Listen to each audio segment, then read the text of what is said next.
അറിവല്ല, അനുഭവമാണ് വേണ്ടത്. 139 സങ്കീർത്തനം 1 മുതൽ 24 വരെ. ധ്യാനത്തിനായിട്ട് 14 വാക്യം. ഭയങ്കരവും അതിശയകരവുമായി എന്നെ സൃഷ്ടിച്ചിരിക്കാൻ ഞാൻ നിനക്ക് സ്തോത്രം ചെയ്യുന്നു. നിൻ്റെ പ്രവൃത്തികൾ അത്ഭുതകരമാകുന്നു. അതെൻ്റെ ഉള്ളം നല്ലവണ്ണം അറിയുന്നു. ഒരു തത്തമ്മ കണവനോടൊത്ത് ഉച്ചയ്ക്ക് മൃഷ്ടാന്നഭോജനം കഴിഞ്ഞ് തണൽ പറ്റി ഒരു തെങ്ങോലയിൽ വിശ്രമിക്കുകയായിരുന്നു. സൗഭാഗ്യ ജീവിതത്തിൻ്റെ പ്രതീകങ്ങളായ ആ ഇണകൾക്ക് പല കഥകളുമുണ്ട് പറയാൻ.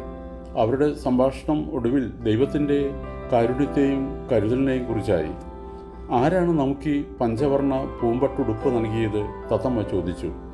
ആൺതത്ത ചിറകടിച്ച് അഭിമാനപരസരം നിവർന്നു നിന്നുകൊണ്ട് പറഞ്ഞു, പ്രപഞ്ചകർത്താവായ സർവേശ്വരനല്ലാതെ മറ്റാരാണിത് നമുക്ക് നൽകിയത്?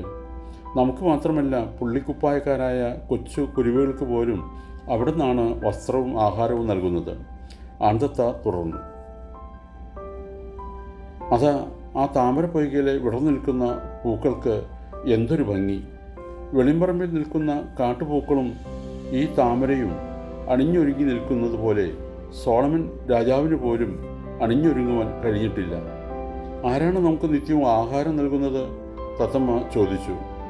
നമ്മെ മാത്രമല്ല, സകല പക്ഷിജാലങ്ങളെയും മൃഗങ്ങളെയും പോറ്റി പുലർത്തുന്നത് ദൈവമാണ്. എന്താ, സംശയമുണ്ടോ? ഇല്ല, ഒരു സംശയവുമില്ല. നാം എന്നും ദൈവത്തിൻ്റെ കരുതലിനെ ഓർത്ത് സ്തോത്രം ഗാനം ആലപിക്കാറുണ്ടല്ലോ.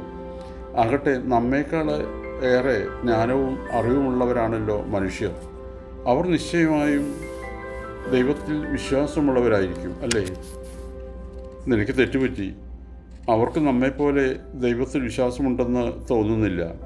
ഉണ്ടെങ്കിൽ നാളെയെ ചൊല്ലി അവർ ഇത്ര വ്യാകുല പരവശരത കാണിക്കുമായിരുന്നില്ലല്ലോ.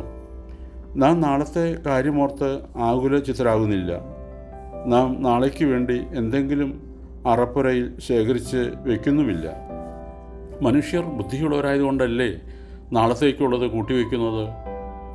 അവർ ബുദ്ധിയുള്ളവരായിരിക്കാം, പക്ഷേ ദൈവത്തിൽ ആശ്രയിക്കാതെ സ്വന്തം പ്രയത്നത്തിൽ അവർ ആശ്രയിക്കുന്നു. സമ്പത്ത് വാരിക്കൂട്ടുവാൻ അവർ വെമ്പൽ കൊള്ളുന്നു. ഭിക്ഷ യാചിക്കുന്നവർ പോലും എത്രയും സമ്പാദിക്കുവാൻ കഴിയുമോ അത്രയും സമ്പാദിക്കുവാൻ ശ്രമിക്കുന്നു. ചുരുക്കത്തിൽ തങ്ങളോട് തന്നെയാണ് അവർക്ക് കടപ്പാട്. ദൈവത്തോട് കടപ്പാടില്ലെന്ന് തോന്നുന്നു.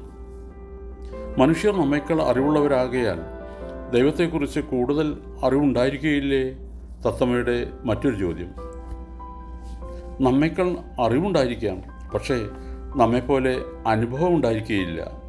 ദൈവശാസ്ത്രത്തിൽ മനുഷ്യർ നിപുണരാണെന്നുള്ളത് വാസ്തവം തന്നെ, പക്ഷേ അത് അവരെ എങ്ങും എത്തിക്കുകയില്ല.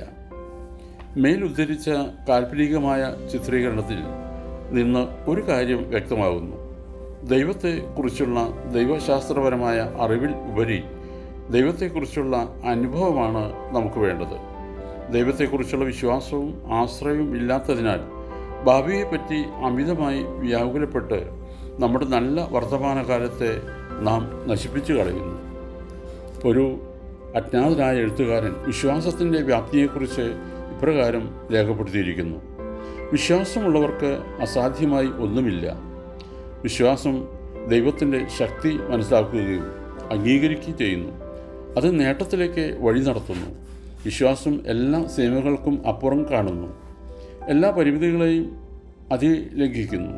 വിശ്വാസം എല്ലാ പ്രതിബന്ധങ്ങളിലേക്കും തുളച്ചു കയറി ചെല്ലുന്നു. വിശ്വാസം ഒരിക്കലും പരാജയപ്പെടുന്നില്ല, അത് അത്ഭുതങ്ങൾ പ്രവർത്തിക്കുന്നു. ഇത്തരത്തിലുള്ള വിശ്വാസം ഇല്ലാതെ ദൈവശാസ്ത്രപരമായ നൂലാമാലകളിൽ കൂടി മാത്രം ദൈവത്തെ മനസ്സിലാക്കുവാൻ എളുപ്പമല്ല.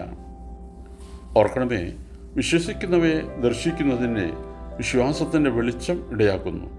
സദൃശവാക്യം 16:20. തിരുവചനം പ്രമാണിക്കുന്നവർ നന്മ കണ്ടെത്തും. യഹോവയിൽ ആശ്രയിക്കുന്നവൻ ഭാഗ്യവാൻ. ദൈവം അനുഗ്രഹിക്കട്ടെ. പ്രാർത്ഥനയോടെ കർത്തൃശുശ്രൂഷയിൽ എളിയ ദാസൻ.